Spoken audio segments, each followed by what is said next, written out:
What's good, people? It's your boy Uncle Fred back in the house one more again.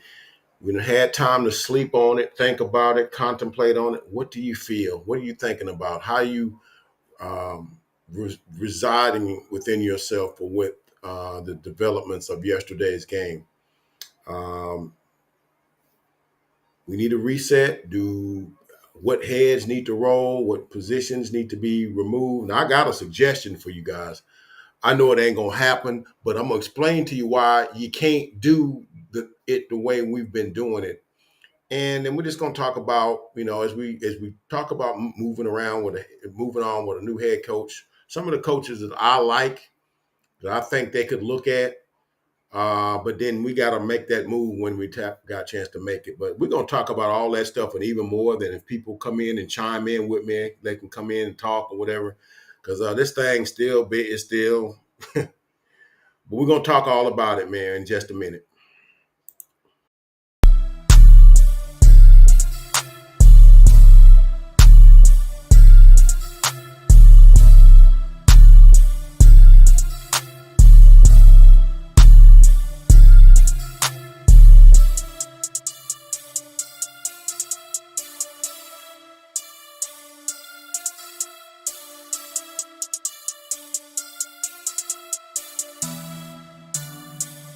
2 times on the beat, bitch.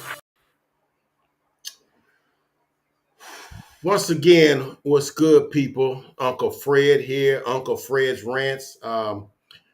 Back in the house again the day after. It's almost like day after World War II, man. That's what it feels like, man. And, after you look outside and the rubble's all on the ground and stuff. Not gonna compare this to war and none of that stuff.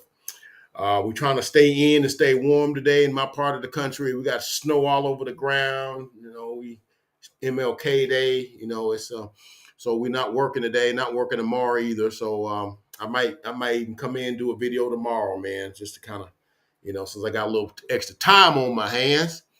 But anyway, first thing I want to say, man, is I thank everybody for coming in and sharing with me yesterday. I had a bunch of people on my stream yesterday.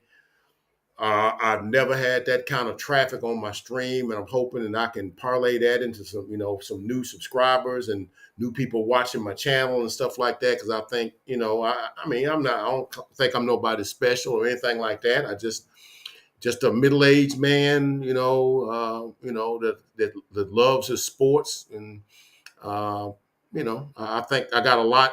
I'm very opinionated about my sports and stuff like that, and I'd like to share that with you, not in a dignified kind of way. Now I don't get into the trolling stuff, but I did wait until I saw them Eagles get that butt kicked 32-9 tonight before I came on. I had to watch that because hey, we can't win, y'all can't win either.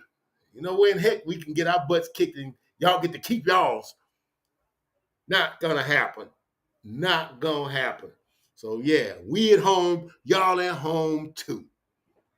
That's right, dadgum. That's why I didn't talk nothing, about talking about because all y'all was talking about, us or whatever. Well, y'all gonna do whatever tomorrow. Y'all got y'all butt whooped. Go Eagles. I'm like, you do know y'all got to play tomorrow, and so now that didn't age well, did it? So that's why I didn't really say nothing. I didn't troll. Eagles and Cowboy fans been trolling, always trolling each other and stuff like that. But I try not to get too far into the trolling thing. I try to keep it classy. You know what I'm saying? I try to keep it classy. So, but yeah, they're not the same team. They lost Shane Steichen and lost Jonathan Gannon, and it's just not the same. And plus, they lost about 7 or 8 starters, and just not the same. And Jalen probably had some of the same things going with him that Dak has had a lot of his playoff games. You kind of bereft of skill position talent. All you had was Devontae Smith and a bunch of dudes, just guys, and he wasn't able to overcome that. If you got AJ Brown and him, you can do some stuff, but just Devontae Smith, and you kind of don't have a lot of your other weapons, and then you got an injury yourself. And Tampa Bay was kind of ready to play. They kind of, I don't think they're that good either, but I just think the Eagles kind of, if you'd have called the Eagles fully staffed, I think the Eagles win by a couple of touchdowns. But That's kind of how the playoffs go. But anyway, y'all, they got beat, so I'm not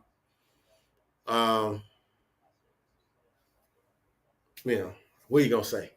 But anyway, like I said, I thank everybody that was on my channel, got a chance to vent. I'm here for y'all tonight. I'm gonna talk for a few minutes and I'm gonna go on. But a day has passed, and I didn't understand the grasp the depth of how bad that loss was in terms of historical context. All right, historical context. First of all, the Packers were a 7 seed. Okay, 7 seed has never won a playoff game. Okay, and so we had to break the mold. So now 7 seeds now have won games now, and they start with us. We had to be the guinea pigs to see how that works. So yeah, we were the first time a 17 seed has won a game in the playoff. And they only had 7 seeds about 4 or 5 seasons, all right? So it used to be a 6 seed, and once they went to the 7 seed, they took away the second seeded bye, right? So anyway, that was that. Number 2, it was the largest loss in Cowboy playoff history in terms of points scored. We've never given up 48 points before. I never really thought about that when it was going on. I just kind of said, dang, another touchdown. Come on now, we can go. No, man, another touchdown. But yeah. And so, yeah, it was the most points ever scored in the Cowboys. And the Cowboys been around since 1960. So we're talking about, what is that? 40 and 23? 60? Was that 63 years? Something like that? I think that sounds about right. 64 years, roughly. And not having that be the largest lead, largest point scored or whatever in it and whatnot, and yeah, so you had that going on, and so you start looking at that, and it's like, man, we're setting all kind of records. And then number 2, this was the youngest team ever in the playoffs since like 1968 or something like that, and nobody with any real playoff experience. Okay, except maybe Zaire Alexander, right? And somehow they had the poise and the discipline and the calm and stuff. And we got all these vets on our team. Half of these dudes been in the playoffs all their lives, and we, eyes as big as soup plates. And this is one of the things that I will have to get on Dak for. And many might think I'm a Dak apologist. No, I just don't jump to conclusions. And many times in a team sport, it's never ever just one guy, because everybody's position depends on the next guy. But we do know the guy that's the signal caller is the most important guy on the team, and he sets the tone for everything else, right? So I kind of can't give him a pass, man, at all, right? But so you see that they lost to like the least experienced team, and you got the most experience. Dak Prescott, the most experienced quarterback in the playoffs, was anyway. They know, I guess you could say Joe Flacco, but if you look at the quarterbacks on their team, there's the generation of quarterbacks that came when he came ain't in the playoffs. Okay. None of them dudes is in the playoffs. Purdy's not in the playoffs. Jalen Hurts was in the playoffs. Let's go down the list. Jordan Love wasn't. It's his first time being in there. Let's go around the league here. Jared Goff, yes, they came in the league at the same time, but there's been years he's missed the playoffs. I think Dak has probably more playoff games on his belt than him. I think Goff has more playoff wins than him because he's actually been to a Super Bowl. Okay, so that at least gives him 3 wins, and then, which is more than Dak has. Dak only has 2, still have 2, sitting on 2, maybe on 2 for a minute. But I got some thoughts on that whole thing. So what's up, Chris? Quinn had about 3 interviews lined up today. Chris, he was lining them things up while he's doing over the game stuff, Chris. He had his feet kicked up looking at Seattle real estate, some of the other real estate in those areas and whatnot. Oh, dang, there should I blitz or should I not? Or let me look at the seafront property here. He had 1 foot out the door Sunday, right? He was not all the way there mentally. No, I'm thinking you're asking the question. No, I don't think he was all the way there mentally. I'm pretty sure he wasn't. I'm all the way sure that he wasn't all the way there. But like somebody had said on one of my things, he said, yeah, but if they looked at that game, if they had an offer, they was like, you know what, man, we'll get back with you, because that was not a good showing. But anyway, getting back to what I was saying, we set a lot of dubious records yesterday, right? And it's just a bad game all the way around. We had so much expectations. We fought hard. I know somebody in the chat said you didn't really fought hard. The Eagles laid it. No, the Eagles weren't a good team. They did what they was doing. They did what they did tonight. They had some internal things, and it sort of festered its way into the locker room. But when they was winning games early, they was winning games against teams that they really should have been dismantling. That's one of the things I always had said about the Cowboys. You can poo-poo them if you want to. When they play bad teams, they let you know they were the better team. The Eagles played those same teams, and you couldn't tell if you just dropped you into into that space, and you didn't know the wins or the wheres, the goings or the comings. You wouldn't know which one of the teams was a lottery team and which one of the teams went to the Super Bowl last year. You saw them against the Giants. Did they look like that they went to the Super Bowl last year? If I told you that one of these teams was going to pick in the top 5 and this other team went to the Super Bowl last year, you wouldn't know because it was a 7-point game. Same thing when they played the Commanders. One of the games went to overtime. Those things matter to me. Now, as the Cowboys, you got to also beat the teams that you're on the same level with, and that's kind of that's where coaching comes into mind. That's where I talk about when I talk about the thing is sort of sometimes bigger than the players. What I mean, I kicked my camera. What I'm saying is that, and I learned this in a lot of different levels of football.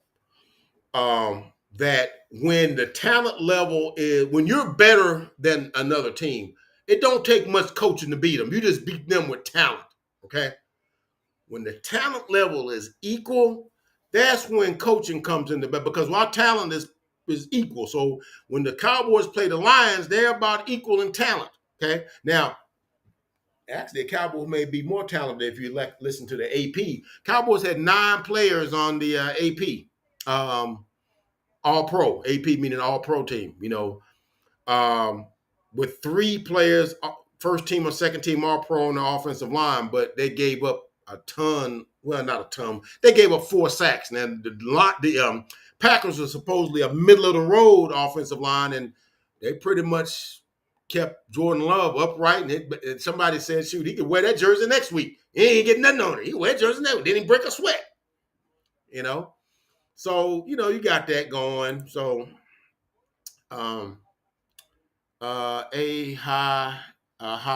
rumors Belichick's new coach now. Is that what you've been hearing? I don't know. I was hearing that before even that game, that there was some sort of a connection. Got to come up with something better than just Dak sucks. He definitely sucked yesterday. I ain't gonna argue with that one. And if you say to me that we're gonna remove him, you ain't gonna get no argument out of me because somebody in that group, this triumvirate, you can't bring all 3 back. Okay, you can't do that. As a Cowboy fan, I can't let you sell me that bill of goods. Okay, if you decide, look, we're gonna go a different direction. Now, the contractual impact of just getting rid of Dak is probably more than you want to stomach.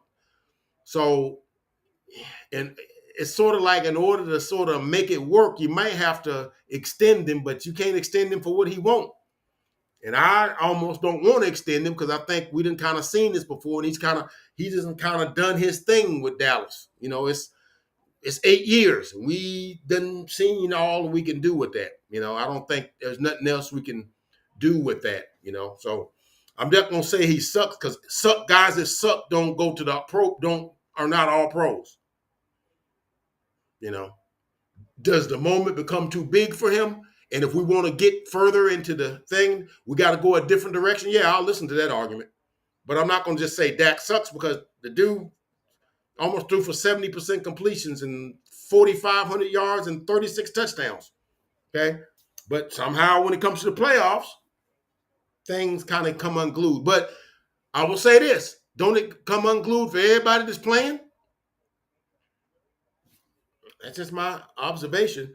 It comes unglued for everybody. But it's easier to get rid of that guy than get rid of the other like 15, 20 other players and stuff. But here's my theory on that. Let's get Zeke back. Probably could have used Zeke in the red zone a little more. That's for darn sure. Definitely could use Zeke in the red zone. I was kind of oblivious to that, or like resistant to that earlier. But there's a quality that Zeke brings to this offense, but we obviously couldn't bring it back at $15 million a year. So that was the thing there. It boils down to it definitely boils down to culture. CW. That's one of my points. If you look on the thing, we need a culture reset. But here's the thing. Here's something I thought about today. And I was listening to something Mike Fisher was talking about today. And I'm a quick to jump on Jerry too, because I think Jerry promotes a lot of this stuff that become distractions, and I think I just think that it's a lot of willful allowance that he allows that interferes with, it's sort of like if you was growing up and it was important for you to say you're doing your homework. There's certain environments that like my mom and dad, if I'm doing my homework, the TV was off. Okay. So you can concentrate. TV was off. Radio was off. Nobody's calling you. Get your homework, get your lesson done. That's what the old folks used to say when I was growing up. No, you got, especially if I got a test or something going. No, there ain't gonna be no TV, ain't gonna be none of that, because those things are distractions. Okay. And it kept me now, and I noticed when those times I would slip and do that stuff, sometimes I wouldn't do as well as I should have done. What I'm saying is that Jerry allows the TV to be on. He allows for other things to be going on that pull you away from the things you're supposed to be doing that you don't get when you play for other teams. Or you got that's what I'm saying. And you got to have enough mental fortitude to overcome that. And maybe our guys don't have that to be able to do that. It takes a special something to play for the Cowboys. Okay. And hats off to all the guys that played before that, the Troyes, the Emmets, the Michael, especially a guy like Michael, because Michael didn't turn down nothing but his collar. I bet he went to every party, every celebrity engagement, everything, every whatever house where some nefarious things was going on, and still came and brought it on Sunday. Everybody can't do that. Just like when you was growing up, didn't you hate the guy or the girl or whatever, if whatever the case might be, that didn't even have to pick a book up and they could get straight A's, but you had to study and read the thing left cover to cover just to get a B minus. And they could read the same, they could not even pick up a book, go to every party and stuff, and they ace the thing. That's almost what you got to do to be a Cowboy. And so that led me to thinking, are the Cowboys victims of their own success? And what I mean by that is something Mike Fisher brought up. He said, the Cowboys brand is so freaking enormous that if you're a player, you got to look at that like, man, there's marketed opportunities that I got playing for the Cowboys that I'm not going to have if I'm playing for the Minnesota Vikings. It just don't have the same pizzazz. So all these people, man, give me a drink here. My throat got parched.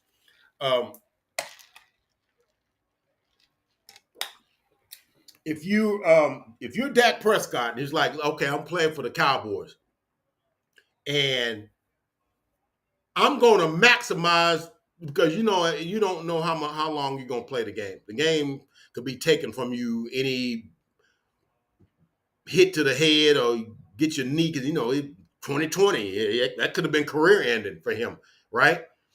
So it's like, okay, I'm a Cowboy quarterback. It's a big brand. I'm not that way, but he's sort of a nice looking guy, nice clean cut guy, kind of well spoken. Yeah, marketing company's gonna come for him. So it would be silly of him to turn that down. Those are millions of dollars that I can get and whatever and stuff. But at some point, does that get in the way when you're trying to prepare to do other things? Yeah, like I got a commercial spot. So do I take something out of my prep time to go do that? That's just something you got to think about, right? And as much as I give Jerry a lot of guff because he makes it more marketing or equal marketing as football, but Cowboys brand is so big and there's an enormous amount of money and stuff to be made. But us as fans, we don't care about the marketing arm. We don't care about that. Can you win on Sunday? That's all we care about. Can you win on Sunday? I'll give you an example.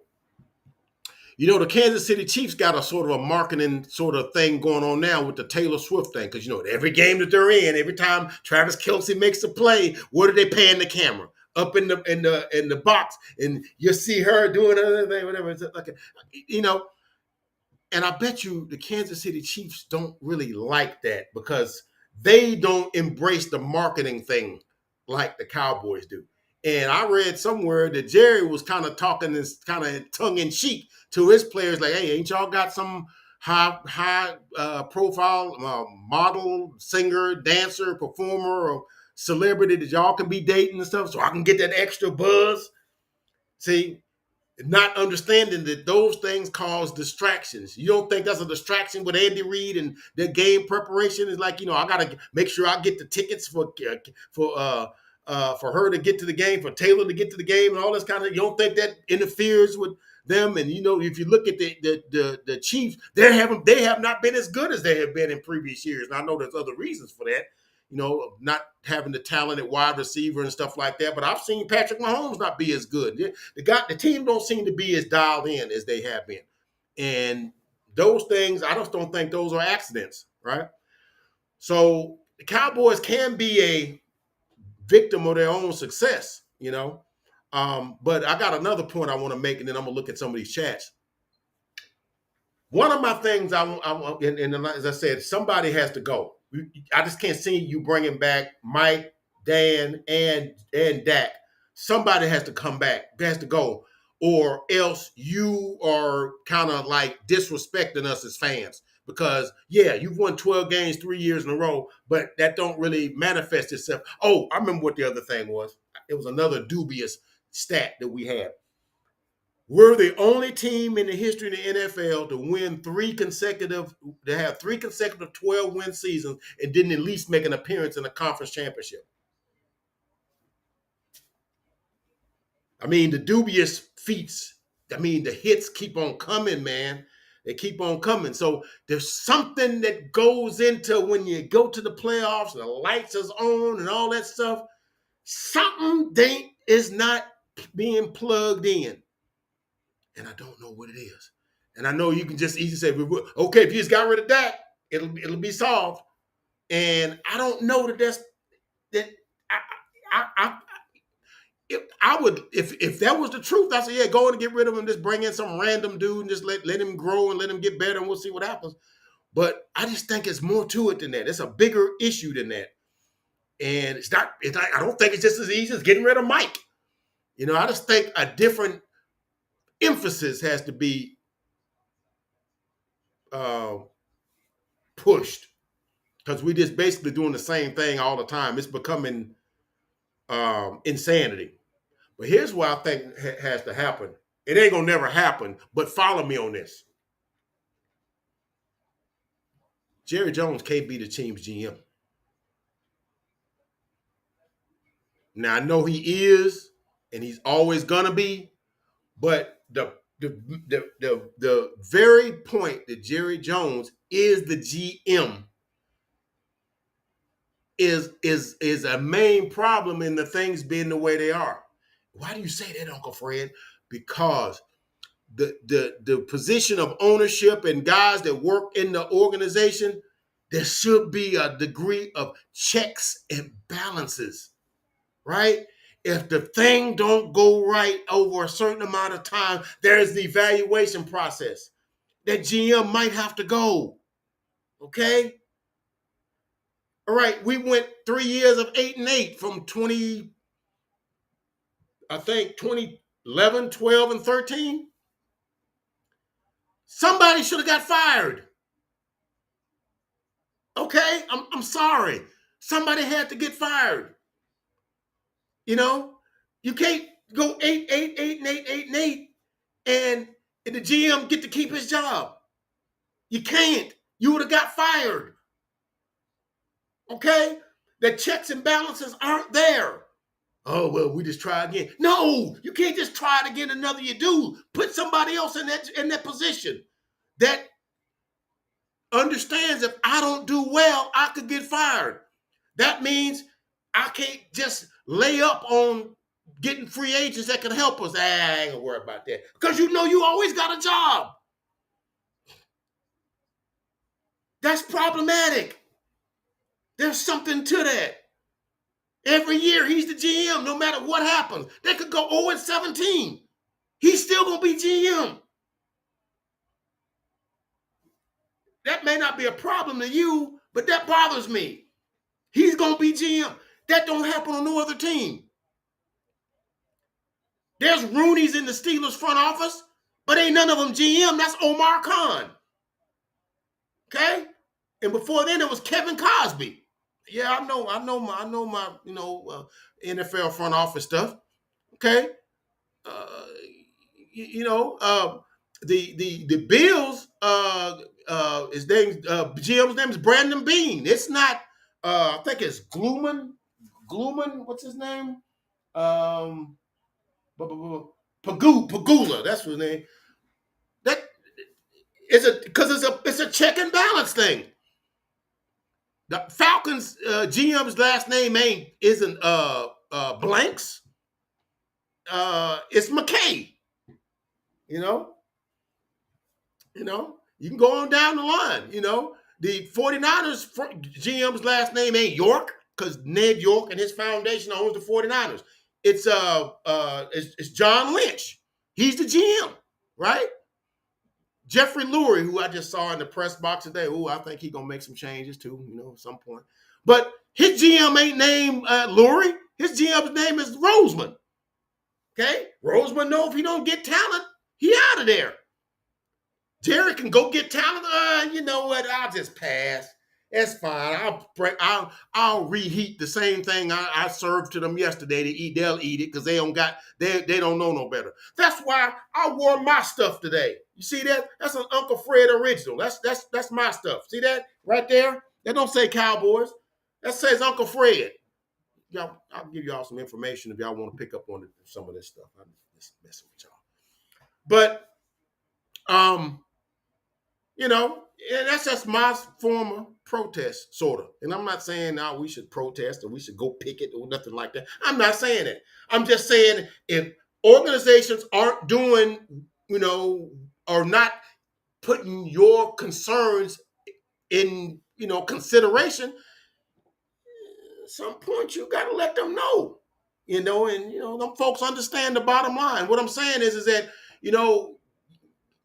we'll be upset with the Cowboys and pissed off at them. And then next time we're in the store, we'll buy that $120 jersey.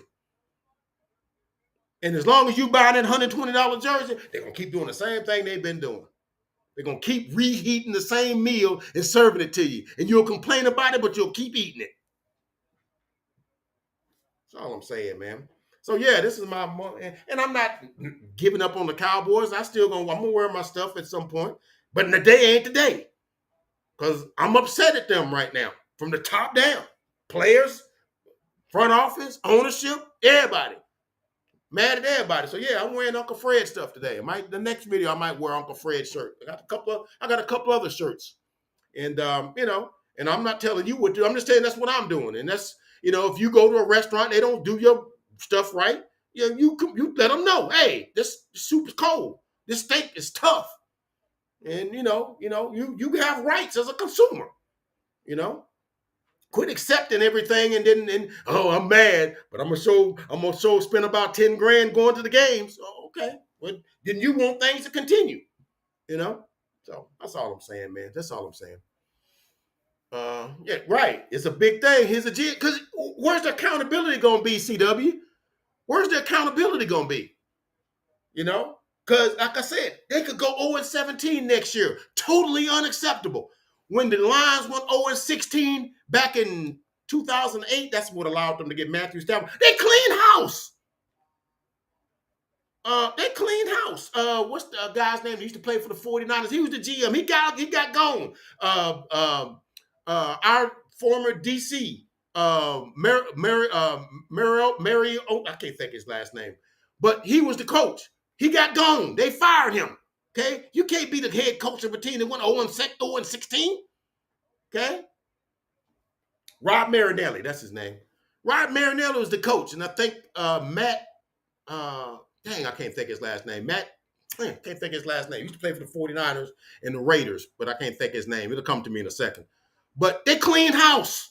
Everybody had to go.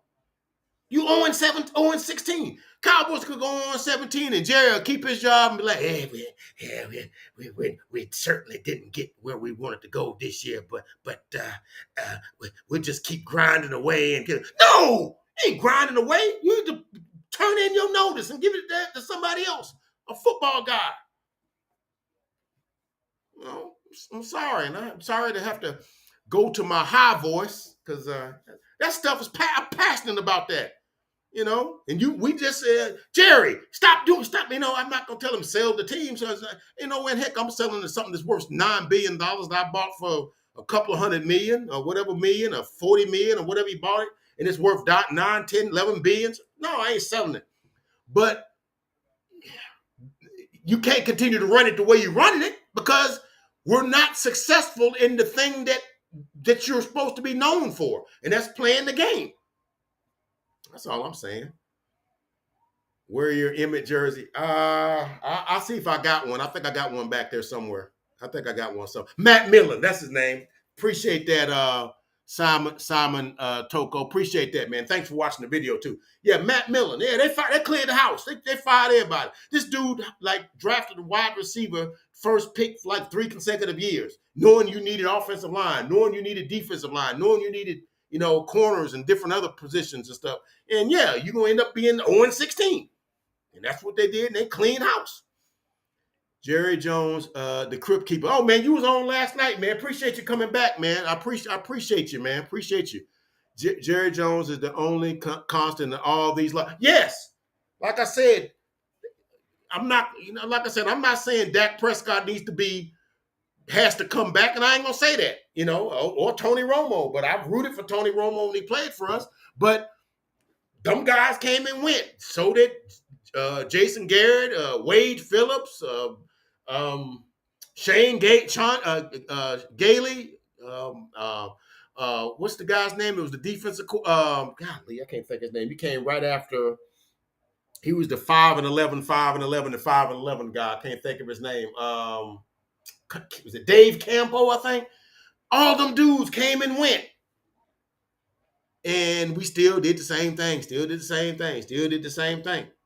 and I guarantee that money kept coming and nobody ever made a stand. Dave Campo, that's right. Still Dak, and appreciate you was here last night too, Still Dak, and appreciate you coming back, man. Appreciate you coming back. Barry Switzer. Yeah, Barry Switzer. Now, I'm going to tell you something about the Barry Switzer hire, and that was Jerry's, what they call hubris. And then what they call it hubris, where you so intoxicated with your own perceived intelligence that you think you can just do anything. Hubris, I think I'm saying that right. Where he's like, and I think he made a comment like, I can get about 500 different folks to coach this team that I've put together. And he went and got a retired Barry Switzer. Barry Switzer was on a ranch in Oklahoma, I think, and it's like hadn't coached in years. And it's like, oh, I don't know nothing about the NFL. It don't matter. You got a team full of all pros. Come on and just kind of just be there, and we'll still win.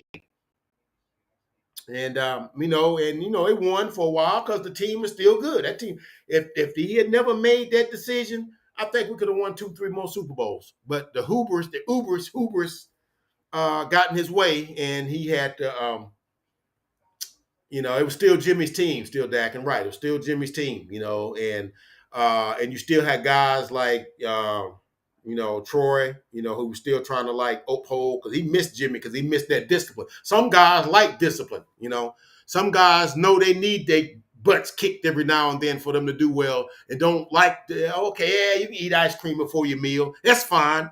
No, that ain't fine because it'll mess your stomach up. You gotta, but I've learned, my parents weren't like dictatorial, but they gave me discipline, and I think, a lot of that I take with me now in my 50s. If I didn't have that, I might not be who I am now, whatever that might be. But yeah, Troy liked that discipline, and he saw that stuff slipped when Switzer was there. Not that Switzer wasn't like a disciplinarian or whatever he was when he was at Oklahoma, but he coming into a situation where these guys are already won. What I look like coming in here trying to throw my weight around and don't even know the landscape? That's just like what they always say. That's like, oh, I'm going talking about the Kool-Aid and don't know what the flavor is. He don't know nothing about the NFL game. What I look like coming in here telling these dudes what kind of routes to run, what kind of defense they supposed to be in. So I'm just going to be here and just kind of sit around and, yeah, okay, all right, y'all just do what you've been doing. And that's what he did. That's what he did. Cowboys have had a better chance at Super Bowls. Would have had a better. Oh, yeah. They definitely would have. And don't get me wrong, they were a bad non-call pass interference call away from winning it the first year Barry got there. Dion held Michael Irvin, had an arm bar in there. I still remember that. I'm sitting there watching it, and I'm like, that ain't PI. I'm sitting there like, that's PI, man. And it didn't get called, and I think that might have been fourth down, and that we could have tied that thing. It could have been 30. I think it would have been 38-35. I think, and it was like 4, 5, 6 minutes left, and if we'd have stopped them, I think we still could have won that thing. And we would have won. We'd have beat the Chargers in the Super Bowl too. So we could have won 4 in a row, but it wasn't to be. And I'm regressing now. That's that was Jerry's shot at Jimmy Johnson. Yeah, that's exactly what that was. It's like I'm gonna put a guy that don't know what he's doing in here and watch. We're gonna still win. And they won it in '95, but we got a break too because the 49ers had our number because the 49ers were well organized, well coached, well disciplined organization with just as much talent as we had, right? And when they went to Barry Switzer, it's sort of like the coaching level went down to here, but their coaching level, they still, I think they had George Seifert then by that time, but he was a good coach, and they still had to, and I think that was the difference. We weren't as buttoned up in that game. I think we had a couple of turnovers early in that game. It looked like we weren't focused, So that was that. So let's see what else we got here. It looks like that might be it here. Browns got the dog pound. We had the block home. What we got? We kind of started having sort of a home field advantage. That's why we was able to win 16 in a row. We had the longest home standing winning streak in the NFL until yesterday. Then, the fans, kind of hard to get 95,000 folks, and I think that's what that thing holds riled up. It's too much of a showpiece than a football den, if y'all understand what I'm saying. It's a showpiece because they even got freaking curtains in the like out in the thing where in afternoon days, games, the sunlight comes in and whatnot. There's windows and stuff like that because they want it to be eclectic. And it's not functional. It's a football stadium, man. So that kind of does that, Do you think they will ever get back to the Super Bowl in Jerry's lifetime? I don't know, Crypt Keeper. I don't know. As I get older, man, that past Super Bowl, that thing getting smaller and smaller in the rear view, right? When you pass something on the highway and you look in your rear view and it's this big, and as you go, it gets smaller and smaller. That thing's barely a dot now in my rear view. So I don't know. That's been a long time ago, Crypt Keeper. I was in my 20s when that happened. I was in my late 20s, man, and wasn't, to give you an indication, wasn't married, didn't have no children, wasn't thinking about having none. I was living my life, bachelor, doing what I wanted to do, right? And now I'm a 50-something-year-old with grown kids that, finishing college and doing all this stuff. That's how long ago that was, right? And we ain't sniffed a championship game since then. So that's a long time, man. I will say this: if we continue doing business as we've been doing it, I don't see how we can. You can't continue to do the same thing the same way and expect a different result. That's the very definition of insanity. And I think we've been a little cray-cray in the last 30 years. We've been a little cray-cray. Michael Irvin, Emmett, if it wasn't without them, Jimmy could have been coach. Jimmy couldn't have been coach thanks to Michael and Emmett. Yeah. Oh, yeah. Well, yeah, most definitely. Most definitely. Most definitely. I don't think Dallas players like their style will like their style. You know what, man? Let me say this. I think the coaches of yesteryear are going to have issues coaching today's players because today's players are just a different animal, man. And I hate to be the old dude, get off my lawn because I'm older and a lot of the new stuff I'm kind of like, do you have to do that? Is that really necessary? But in the young people's mind, this is necessary. And I'm gonna tell you what I mean. Back in the day when the 90s was the guy, Jimmy, I believe Jimmy was a no-nonsense kind of guy. I think Bill Belichick's a no-nonsense kind of guy. And I think even with today's players, Bill was able to get away with it because I think Tom, being a kind of a leader that he is, that had a background and had an upbringing that I think his dad was military or something. So he understood, yes, sir. Yes, sir. What he understood that. And because Bill could talk to him like that or whatever way, Brady, I'm going to need you to get your AWS in order. Dang, he talking to Brady like that. Dang, I can't say nothing.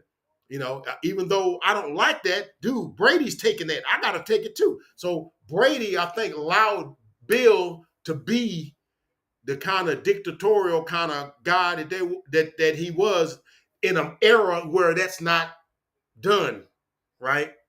So Bill Belichick, I don't know, will have an issue, especially on a team like the Cowboys, where something Mike Fisher said, you got 53 players. All 53 players got a brand. All of them are pushing a product. All of them are got, and what he going to tell Micah? You got to quit your podcast? Which I think he should not do the podcast, especially in the playoffs, but that's an old fogeyism. See, and if you piss off a player now, you know what they do? They go to their social media and take all representation of that team off their social media page, which is that's the young people's like say, I'm mad at you. I'm gonna take all my stuff down. They all do that. AJ Brown just did that. I'm taking all my Eagles stuff, all my pictures, all representation of Eagles off my social media page, all my Facebook, Instagram, Twitter,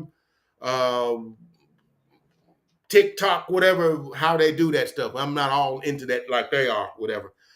But so today's athlete is totally different than yesterday's athlete because the marketing thing is so big and everybody wants to, they're not waiting until after they retire to do this. No, I can make this money now. I can do this now. And I'm pushing all this stuff now. And you can't tell me anything because, and so now coaching is more of a psychological thing. I wanna, get you straightened out, but I have to do it in a diplomatic kind of way so that you don't go and, say passive aggressive things on your social media platforms about the organization and stuff like that. So it's just a different animal now, man. It's a different animal. I'm not really in favor of all of that, but that's just, that's just my take. I don't go to Cowboys games. I live in Santa Monica, California. Oh, okay.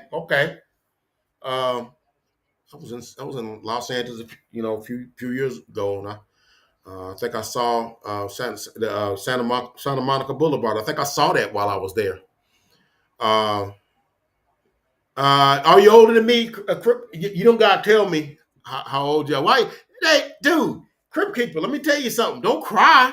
You able to age is like a badge of honor, man. You got an opportunity to live a good long life, man. That's a blessing, man. I don't look at it like that, man. I look at some of the things that come with it, like, you get up You can't just jump up out of bed like you used to. There's a lot of things that go with that. But I don't begrudge getting older because what's the alternative? To be cut off when I'm younger? So I don't look at it like that, Crypt Keeper. I don't look at it like that. What I would do, fire the whole coaching staff. I'm getting to that. I'm getting to that. You're getting ahead of me. I'm getting to that because I got some suggestions for coaches that I like. You like Arthur Smith? I don't know about Arthur Smith, man. Arthur Smith sounds like he got agendas, man. He got guys on his team that are like could be like superstars, and he's like, I'm gonna like dangle playing time and opportunities out in front of them like I'm dangling a carrot in front of a horse or whatever.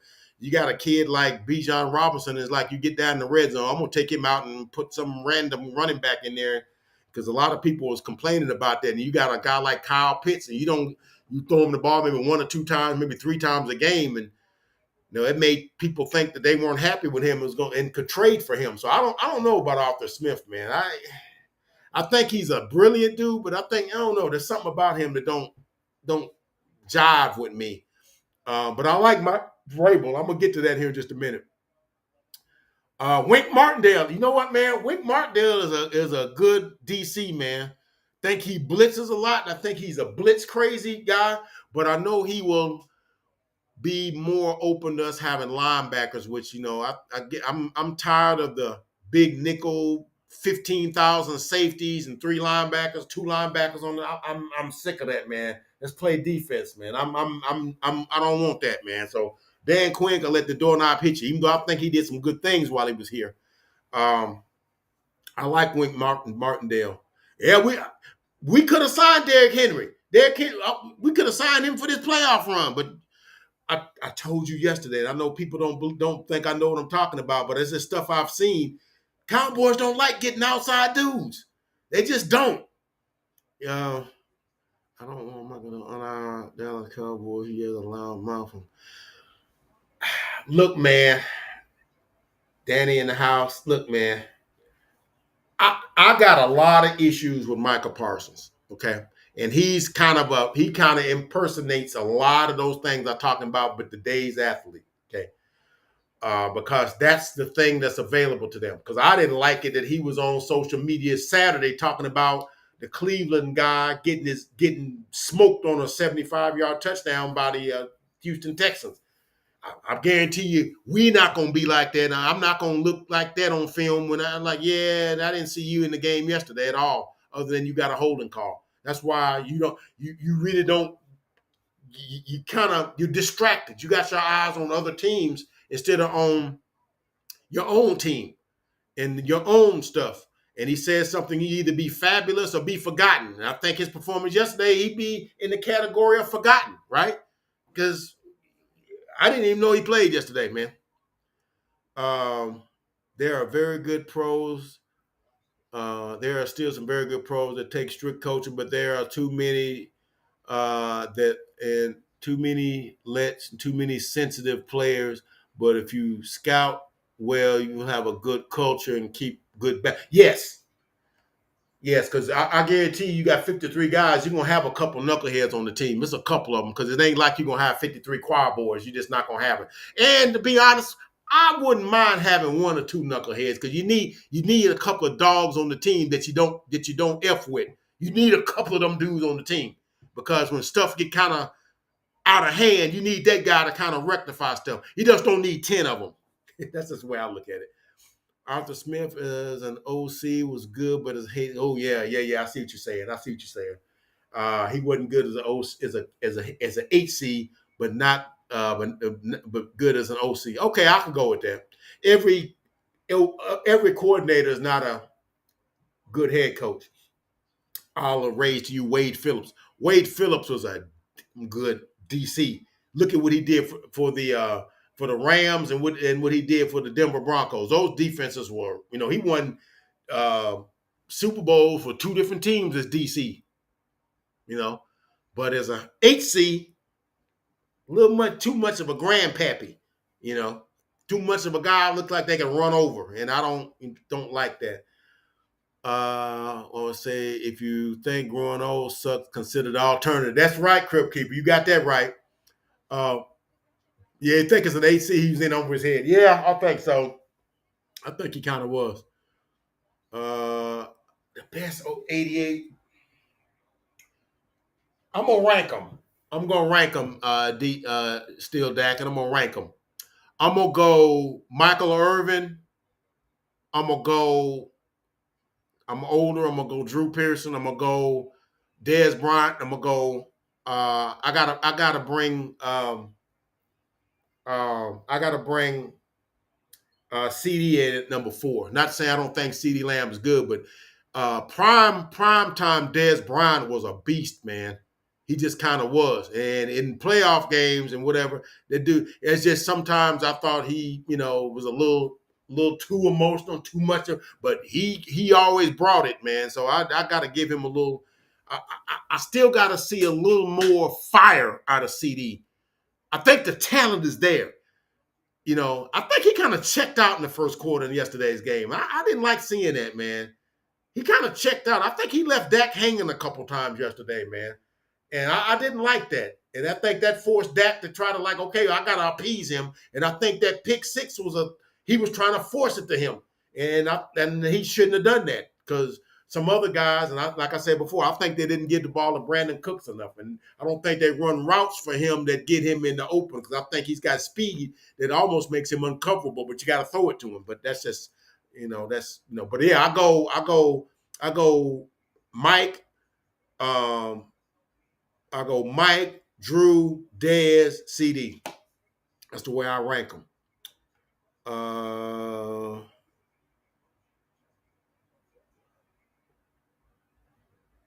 I don't know if I trade him. I just think, man, he just got to be reeled in. Look, these dudes going to get a lot of backlash from what happened yesterday. Okay.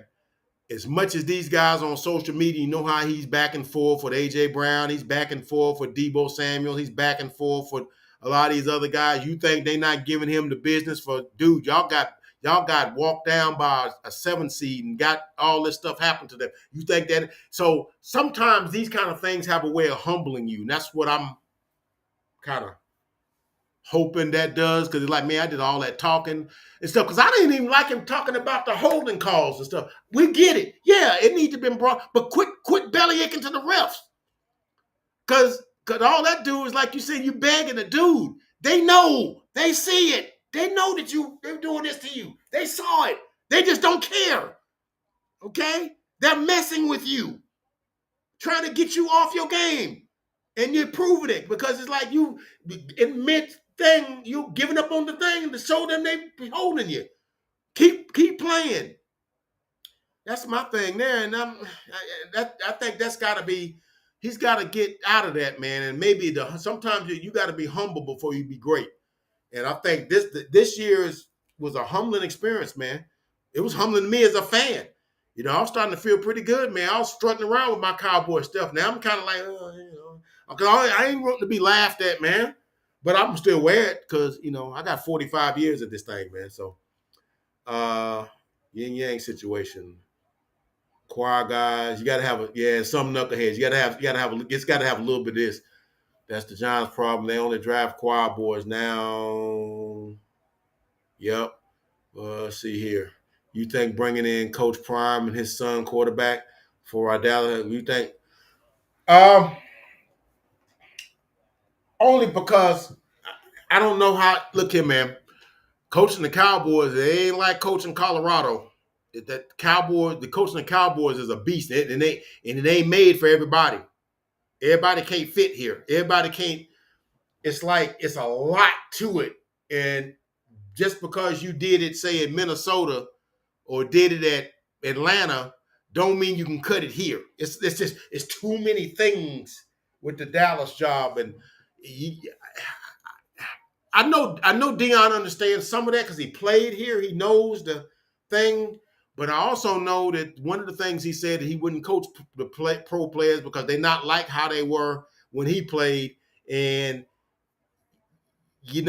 at the college level, you can kind of still dictate to play, even with the NIL and the transfer portals. You can still kind of dictate a little bit. You can still kind of like, have some semblance of order. But you can't really say nothing to pro players because they kind of like grown. I don't know, man. It'd be interesting. It would definitely be interesting. And I like Shedeur. Shedeur. Shedeur is a strong arm, big quarterback, man. Hey, man, at some point we got to look at replacing our quarterback, man, because I think we've got all the juice out of that lemon, man. So I'm not a Dak hater or nothing like that, but at some point you got going into year 9, and he was the most experienced quarterback in the playoffs, man. So yeah, I'm just saying, man. You agree with my order? Appreciate that, man. Took forever for Pearson to get his prime. You ain't kidding, Crypt Keeper. I thought it was a crying shame, man. This dude was like because they did the decades. He was like the decades of the 70s, all receiver. That I think it was him. I think it was what's the 6'8" guy that played for the Eagles? I think it was him, and I think it was like either Lynn Swan or John Starworth. It's one of those dudes, along with Drew Pearson. I can't think of his name. Dude was 6'8", biggest receiver I ever saw. Can't think of his name. It'll come to me in a minute. Yeah, he should have had some strength to hold up in the run game. I think they need to move him back to linebacker, and I think he can affect more things from the linebacker position. Because I think that just like he seems to think that, because I think he just likes the sacks, but sacks really aren't everything. It's like other things to defense than just getting sacks. Because he was saying, as soon as they put me in the back there in the linebacker, their teams will start throwing the ball. Yeah, but you don't think as soon as they see you on the line, they might check to a run? Because they know that they can just pull a guard over there and you're going to be spinning around like a top because you can't do nothing? That's what I say. So, Harold Carmichael, that's it. Appreciate that, Steel Dak, and I couldn't remember his name. Yeah, Harold Carmichael, 6'8" and like 220 pounds, big dude. So he was a monster in the red zone. I remember that. Yeah, I remember that guy, man. I remember him. Let me go back to my captions here. But so I'm gonna go ahead and shut it down. We've been on about an hour. I didn't want to be on, but like 15 or 20 minutes, man. I'm one of those people. Once I start running my mouth, I'll be looking at, look at the time. Where'd the time go? Because I just, and this is sort of an outlet because been talking to people and they like get bored of talking about cowboy stuff, So I have to talk about it to somebody. So you guys are just good enough to listen to me. So so where was I at here? Okay. So here's the thing. I made a statement here. I said we get rid of Mike. I think you should get rid of Mike or Quinn. You could get rid of him. I thought he was leaving anyway. There's no way we can bring back all three. I just think that would be a slap in the face to us as fans. Like I said, it's basically like saying you were at a steakhouse and they brought you a steak, but it was tough or it was undercooked or whatever. You wanted to cook it a little more, and they basically just took it around behind the curtain and then brought it back, sent it back to you. There you go, and didn't do nothing to it. Oh, okay, thank you. No. Warm my steak up. I wanted this thing, medium well, not raw or not rare, or whatever. Or medium well, not medium well, or whatever the case might be, and they didn't do nothing to it. So just saying, we just need one more year to just come on, just hang with no, dude, 12, 5, 12 and 5, 12 and 5, one no playoff win, one playoff win, no playoff win. No, can't bring back everybody. So here's the thing. We gotta hire us a young coach or offense or defensive coordinator. I think we got to go young, and I think that. Where did my man? Hang on a second. I had a list of the things. Well, I got it committed to memory. That's fine. Sometimes I get fat fingers here.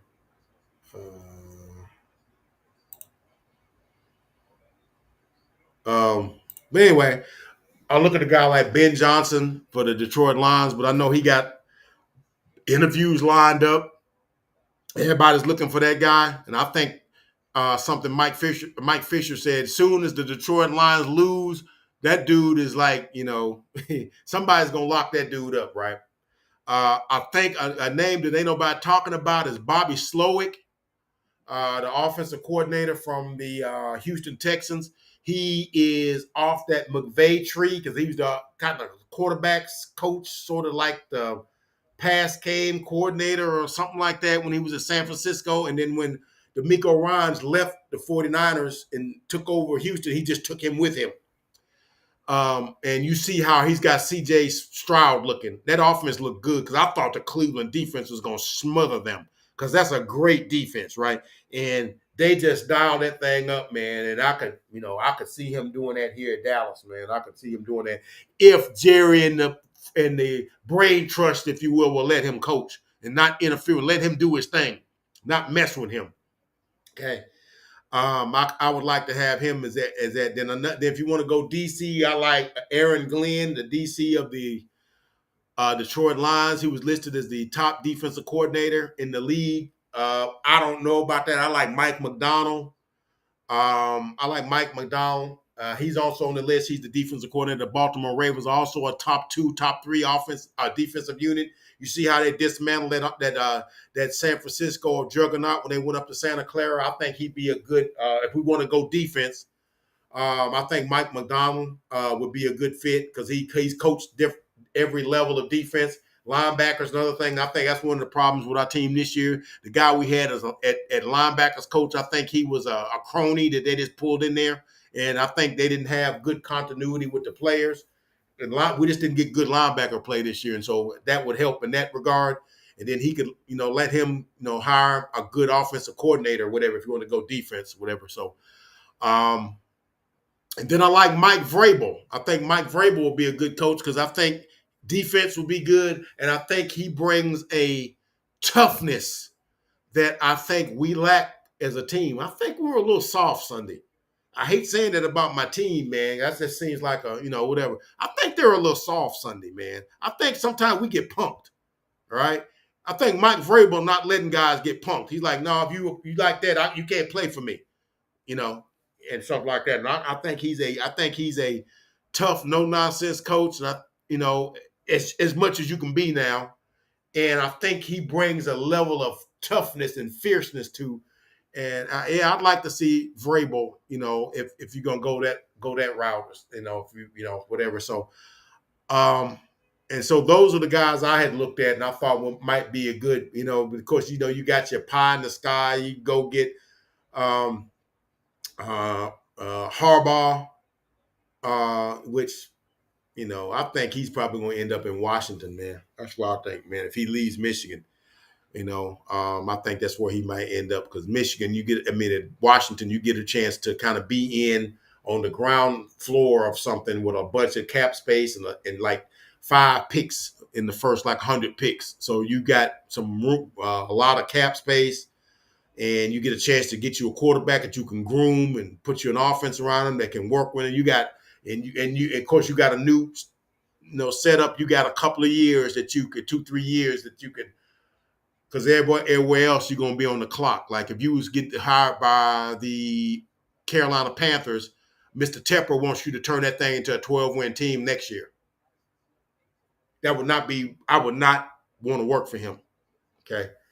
And of course, everybody likes Belichick. I just think we need a younger, more energetic voice than that. And let's face it, the last 4 years of Bill Belichick without Tom Brady did not look good.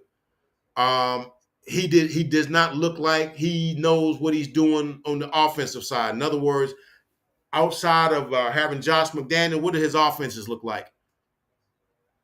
They did not look good at all. Okay, and looked like the guy he picked in New England basically ruined Mac Jones. And I don't want him. You say, well, he already, at the same level that Dak Prescott is. Yeah, I get it.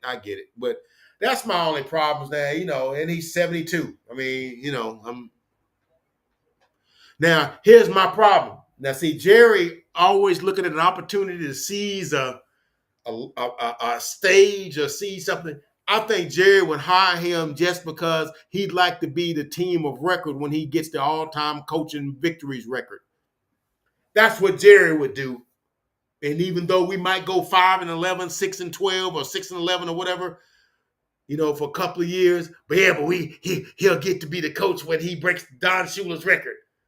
And looking at that as a marketing opportunity or something like that, or something, where you can turn that into something or whatever. That's my only problem there. CW, you're talking about Dan Quinn. Yeah, he was using light personnel. That happened in the Bills game. Bills, they stumbled across that. I think it was a short yardage situation, and they brought in 12 personnel for, I'm not insulting y'all's intelligence, but in case somebody in the chat don't know what 12 personnel is, that's basically you bringing in 2 tight ends, and you take out like a running back or fullback or something. So you go with, basically you got like 7 or 8 offensive linemen. You got 5 offensive linemen, you got 2 tight ends. And that's a good lineup because you can run or pass with that, because that means if you got a certain personnel package, if you got like a light package, even if you're passing it, you got like safeties trying to guard a tight end. But if you're running it, you got big personnel. If you got what they call a nickel package, you can just line up and run it against because half of your defensive package is like 200 and below pound guys.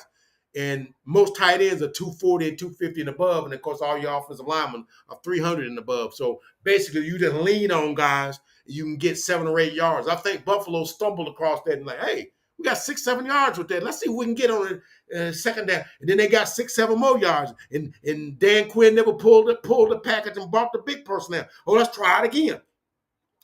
And James Cook kept getting 6-7 yards, 6-7 yards, 5-6-7 yards.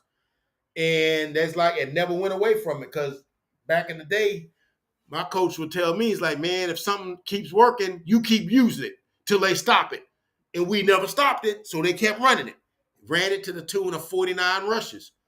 And the Bills never ran that against nobody else because we never made no adjustments. And then we never made no adjustments yesterday. They kept running the same thing, and we kept running that soft zone, and they kept exploiting it.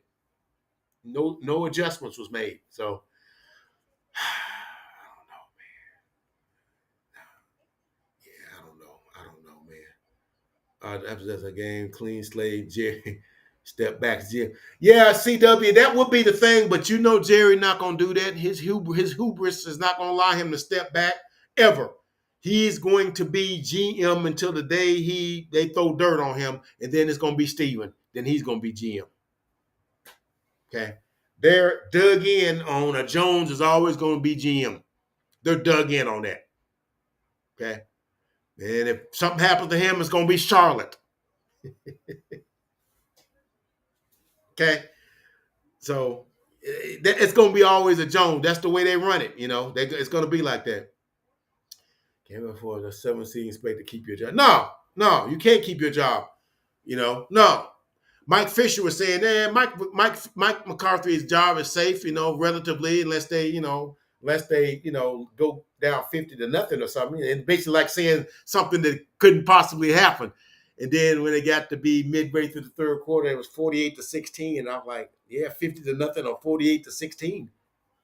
And the look on the fans' faces as they panned the audience was like, everybody's mouth was like on the floor, like, never in my wildest dreams I would think that they would hang almost half 100 on us. And let's not get beside ourselves. They could have hung half 100 on us if they wanted to. And we couldn't have done nothing to stop it. If they had been so inclined, they could have scored 60 on us if they'd wanted to. We weren't going to stop nothing,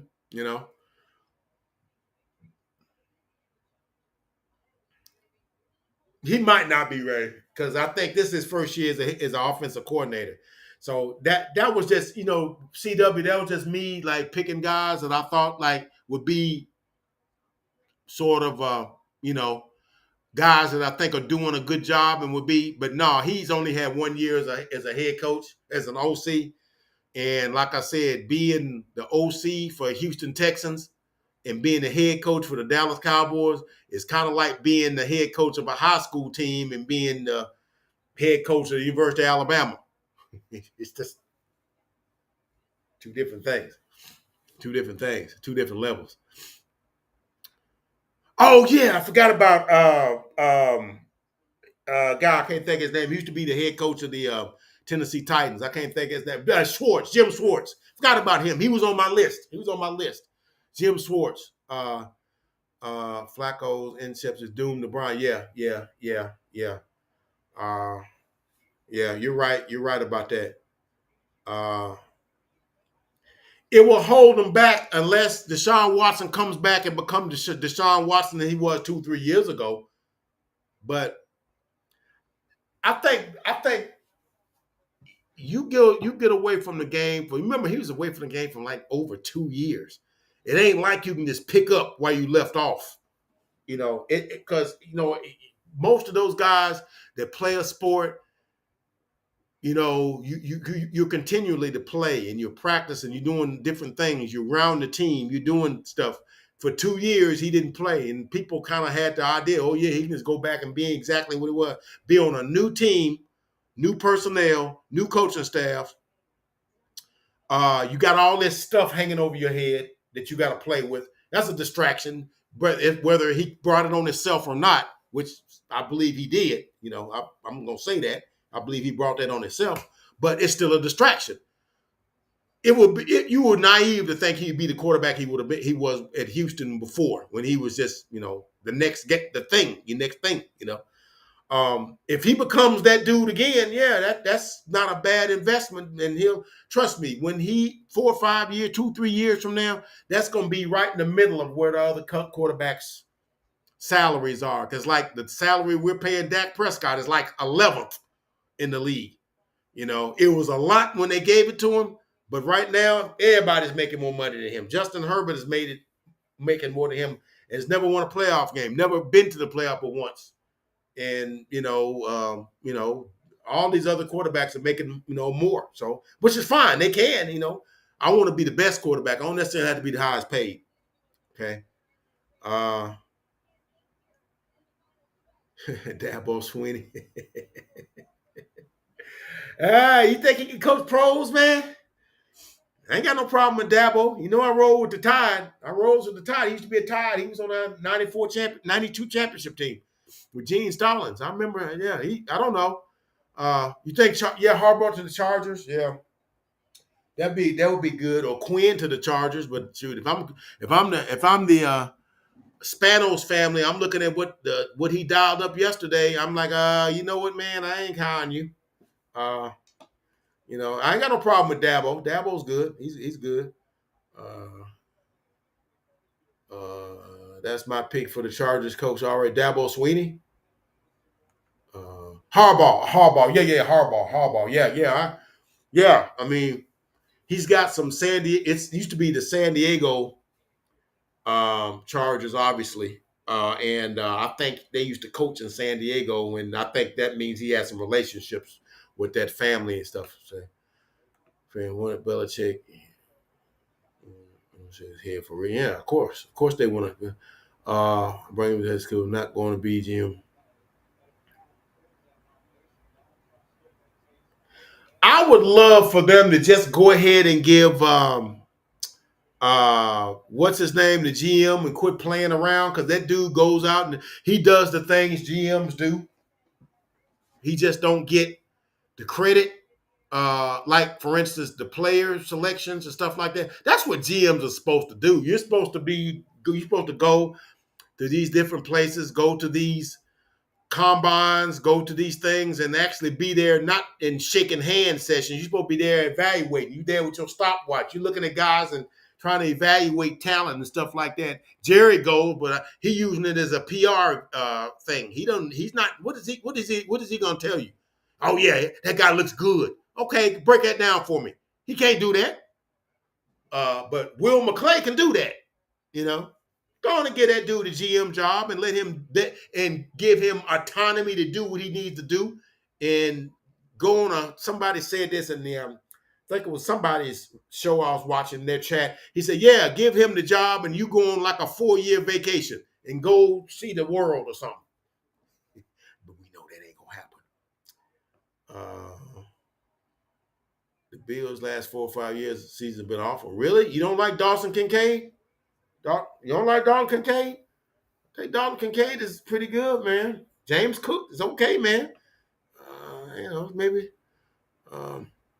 Yeah, I've been hearing Bill Belichick's going to the Falcons too. They're gonna let him. They're gonna let him crony up his staff too, like with all his disciples and guys he wants to. I think that's kind of a mistake too, but whatever. More power to him. I don't know that Mozzie's a bad pick because I think they're mishandling him right now. I don't know if you notice or not, still Dacking, but for some reason, they have started taking weight off of Mozzie. Mozzie's down to like almost 285, 290 pounds now. He was 340 when we drafted him, which makes him not a 1-tech. He's a 3-tech now. So I don't know what's going on with that because we wanted, I'm going to tell you what we wanted. We wanted him to eventually take Jonathan Hankins' position because we always want to make a guy we drafted take the place of a guy we brought in because we love our guys. But, yeah, he's lost some weight. But the thing is, 1-technique guys, it takes time for them to come into their own. They usually 1-tech guys aren't stars when they get in the league because there's so many nuances to it. It's like angles and like leverages and stuff that you got to learn. It's not just, when he, like for instance, Jalen Carter, he's kind of like, he's made some tackles, but if you watch them tonight, you watch the Eagles the last few games, he getting moved around. If you saw him at Georgia, you would have thought, oh yeah, that dude's going to come into the league and just dominate. No, it's a tougher game being a run stuffer and like a defensive tackle that's supposed to be anchor, and there's nuances to that. And so, if you take the dude that's in New York, which I think he's the best defensive tackle in the game, him and Aaron Donald, but he's more of a 1-tech than Aaron Donald is. God, I can't think his name, but it took him like 4 or 5 years before he became the dominant guy that he is. Because it just takes time to perfect that skill and learn how to use your weight properly and stuff like that. Because I was noticing Mozzie was getting pushed around. You never saw him getting pushed around in Michigan. He was slinging guys around because he's bigger and stronger than everybody else. But you got to learn to use your weight and let your weight, get behind your weight and get under your pads where you can. And that's something they learn. It takes them a while. Dexter Lawrence, that's his name. Dexter Lawrence. I think Dexter Lawrence is a dude, man. That's the best defensive tackle in the game, man. That dude is, I think he's the best. So I don't think Mozzie was a bad pick, but if in, say, 3 years he's still where he's at, yeah, that's a bad pick. Let's watch the tape on how Cowboys are exposed, how you can beat them. Yeah. What's up, Ice baby? Yeah. But I will say this, every team has a formula for how they can be beat. Like if you watch the Eagles tonight, the Eagles are sort of like us. If you get up on them by a couple of scores, 2 or 3 scores, you can beat them. Because that's why I thought last night's game with us, that's why I don't blame Dak as much as y'all do. The Cowboys are a team that if we get down a couple scores, it sort of changes the dynamic of how the game is played. We're not a type of team that can throw the ball every down, okay, and be quick strike. We're not built to quick strike. We're built to methodical, if y'all understand what I'm saying. We're built to methodical. Our best thing is we go 12 plays, 75 yards, touchdown. And mixed in with a 12 and 15-yard passes 4, 5, 6 yard runs, and some misdirection, some tight end throws, and we're just mixing it up and matriculating down the field. When you get down 20-0, 27-0, you kind of can't do that because you kind of got to score quick. And that's when you make mistakes. That's why when Dak is seeing CeeDee Lamb over the middle, he makes that throw. If it's 13-7, he's not making that throw. But he knows we got to score quick. So sometimes when you're in a hurry, how many times have you been in a hurry and you try to do that, you stumble over something because you didn't take that extra second to look, oh, dang, there's something in the floor there. Because you're in a hurry. We're not a quick strike team. And Dak's not a quarterback that's a quick strike guy. They're a quarterback that you can get that for. But he's not that kind of guy, and we don't run that kind of offense. The Eagles are kind of the same way. If they've got to throw it every down and they get behind by, say, 20, 15, 20, some quarterbacks, they can come back from that. But we're not built for the quick strike. So we are not coming back from a big deficit. That's why it's like, yeah, when Dak gets behind 10 points, 12 points, he's this and this, and his quarterback ratings. Yeah, because the game formula changes. Now we got to fling it all over the yard, and that's just not how our offense is not built that way. And we just don't function well with that, Like I said, maybe you got to figure out some other way but every team has a way that they can be beat. Just like the 49ers have a way that they can be beat. And the Ravens came in and they applied that formula and they beat them. Every team has a formula on how they can be beat. Something that they're not good at. It's just, can you formulate a game plan that takes advantage of that and stuff like that. Just like we have a formula where we can win. We score first, force the team to kind of want to throw more than they want to, get a pass rush, get a couple of sacks, make them throw it early, get a pick six, and then we down up 14, then we can start dictating the terms. But as long as the running game is in the thing, we don't roll with that good. So that's a formula for how we can be beat. Okay. Oh, yeah, CW. Yeah, you're right. It was the draft picks. You daggum skip it, they gave a bunch of draft picks. Yeah, you can't give up draft picks because that's your key to the future. Because once you lose these guys to free agency, and then you have no draft picks, how you gonna replace them? So yeah, it's the draft picks. You're right, CW. It's the draft picks. Dan Quick and go coach high school. No Bill, the coach from the Patriots drafts as GM. And they still need to add strength up front along with him and weight. But Quinn undersized. Yeah, Quinn likes that undersized. Because if y'all have noticed, our base defense is a nickel. We go with 3 safeties and 2 corners, and with 2 linebackers and 4 down linemen. It's a 4-2-5.